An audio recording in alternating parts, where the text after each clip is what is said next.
Hey guys, so I have a pretty interesting video for you guys today about the Vault of Glass. Recently, Luke Smith was part of a charity stream where he revealed some cool background information about the Vault of Glass, its design, and its development process. Some pretty cool stuff in here, so let's go. A major concept that the raid team used to end up building the Vault of Glass was to take the feelings of MMO raiding and work that in with the Destiny experience as a whole. They didn't want to attempt to directly translate MMO style mechanics into a raid because probably because they thought it might have been too overwhelming or it might have been too difficult to do, whatever the reason ended up being. Most likely it's probably because they wanted Destiny raids to be their own experience instead of just trying to make them into full-on MMO raids. We'll start with the opening of the vault. The opening of the Vault of Glass is the only one in a public space. Crota's End is not public and neither is King's Fall. This is due to two things. One being memory constraints, and the other being a design challenge. Jason Jones really wanted to have this starting area be in a public place to kind of show it off to other people patrolling. However, due to memory constraints, they really couldn't put anything else in the area, which is why it doesn't have any sort of public events placed in it. The outside ended up being pretty conservative in design because of the public space as well. The designers didn't want other players to have the ability to screw up the team actually trying to open the door, so the version of the opening that we have now is one of the ways they could handle other players interfering with the raid group, positively or not. The nub on the front of the door where the laser beam hits the door is off-center and ended up being a shockingly difficult bug to fix, and by the time they could even address it, it was already really late in development. The plates that you stand on to open the door weren't actually taken from the Eye of a Gatelord story mission. Rather, the plates were first a part of the Vault of Glass, as Vault was finished pretty early on in Destiny's development, at least compared to other raids. The designers wanted to introduce the plate mechanic earlier in the campaign to plant the memory in people's heads to make a callback for this portion of the raid. It's why the ghost says, I guess you're going to have to step inside the ring. And this totally worked. Check out this clip of my first time in the raid. Sit in it, maybe? Yeah, we gotta sit in it. This is like the other right over there, mission. across. Couple times, but dudes, here, I'll just show let's you. get two in each. The guy over here.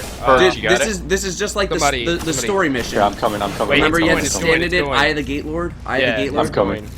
Alright, now we're inside the vault. Vault didn't have these long pathways that we have now, but Luke Smith wanted those in because it gave the raid team that time to chat with each other about whatever. It gave people that time to unwind in between encounters. That's why you tend to see those running sections in between a lot of boss encounters. It gives people a little time to unwind or gloat about loot or whatever they want to do. Up next at the Templar fight originally started with the Oracles, but then introduced the waves of Fanatics later on. It was done to let people get experience with the layout and geometry of the fighting area. It also let people learn where things spawn, where they could move to, and the like. The constructs were brought in from the team who made public events as a way to change up the fight and create a better build-up. Part of the creation process of the Oracles was made in thanks to Dan Miller, who ended up creating a prototype over a weekend represented by a green triangle that turned yellow. After this, the raid team got ideas for how they could be utilized. Luke commented that he wishes that the hard mode raid did not have the ramp up time of the Oracles, and rather wanted them to start at maximum spawns and have players go all out for the entirety of the encounter. This ultimately might have been too much for players at the time. The Fanatics portion of the fight was created as a desire to introduce a really high action moment in the encounter, despite the fact that this encounter already had the most action and fighting in terms of area size in the game. However, one major problem that was discovered after release was that players ended up hiding in a hole in the wall thanks to the alternate path created by one of the developers. The way the alternate path was built allowed people to hide there because it wasn't covered up properly during the encounter. If you recall, Bungie added kill volumes to the outer platforms to prevent people from hiding during the Fanatic phase, but unfortunately the hole-in-the-wall fix was probably a little more difficult. During the Templar fight, when you hit the boss with the blast from the shield, there is a slight delay before the detainment barriers are given out. This is very much by design and actually became quite a heated debate among two designers. One of them absolutely hated it and one of them really liked it. The delay ultimately made it into the game to add another minor element to the encounter to master. Luke said that he enjoyed this mechanic as a way to distinguish good raid leaders and players who would mention this delay to other people who have never done the raid before. Another element that at one point almost didn't make it into the game is the wipe screen, believe it or not. The wipe screen seems like such an obvious thing to have now, but it almost wasn't there. Luke Smith made the comment that he actually walked out of work upon hearing about the fact that the wipe screen possibly had to be cut from the game, although I believe he said that in retrospect it wasn't exactly mature of him to do that. The reason why he wanted it in the game is because it could provide information on maybe who wasn't doing their job or who needed to focus on what, but it also gave some minor hints as to what players needed to do or look out for during encounters. The wipe screen usually features some key stats crucial to the fight. Luckily, the wipe screen did make it into the game. At one point in time, though, the wipe mechanic was an action that someone had to trigger in order to reset the fight. Now it just happens when everyone is dead. Another Luke rage story was that early on during testing, Luke ended up yelling at his teammates a lot because a bunch of them weren't shooter players and had never really played them before. He would yell at them and berate them and telling them they weren't doing something right, and the wipe screen would end up proving him right a lot of the time. From this, they also knew that 1, the wipe screen was working the way they wanted it to, and 2, that they were on to good ideas in the game if they were yelling and screaming at each other, creating those intense moments for gameplay. This next bit has a little bit of backstory. In Halo, the physics engine had acceleration. You'd move faster if you could accelerate yourself, and that is a massive oversimplification. If you happened to move too fast in the game would detect it and you would just end up dying. Parts of Destiny used this element in its engine for a while until the engine they ended up using was ready to go.